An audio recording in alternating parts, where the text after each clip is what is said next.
Hey, welcome to the channel. So today I thought we'd talk about snowblowers and especially starters on them. Before you go tossing that starter because you think it's not doing what it should be doing, it's not engaging right, or it's making a growling noise, stay tuned.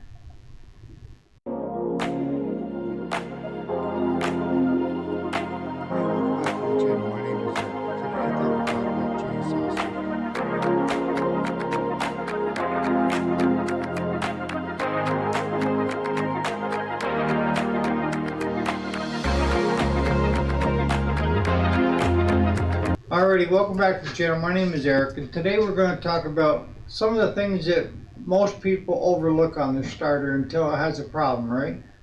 And that's your electric start. You know, you'll usually hear it start where it's not kicking in good, it's getting worse and worse until finally it just won't turn the engine over. So you're like, oh, let me get on to eBay or Amazon and order a replacement starter and stop right there. We've got a clip on what we do with every starter first before we throw them out with the baby with the bathwater. So stay tuned.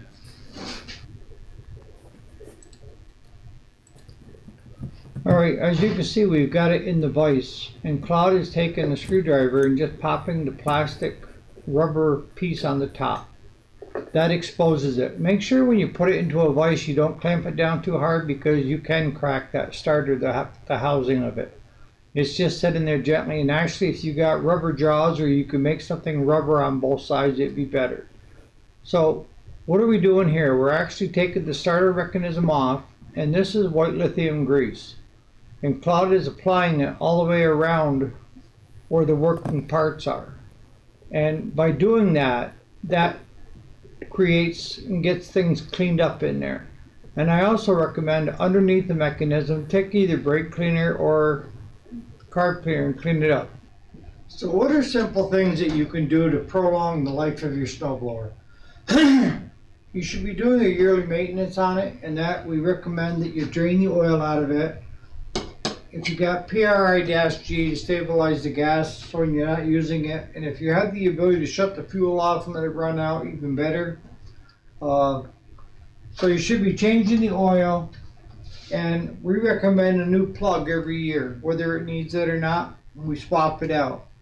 And then when it comes to the starter itself, we also recommend, you guys can handle certain things, but take the mechanism off and pop that top and put the white lithium grease, get it cleaned up, but don't let it get built up to the point of where when you need it the most, it won't work.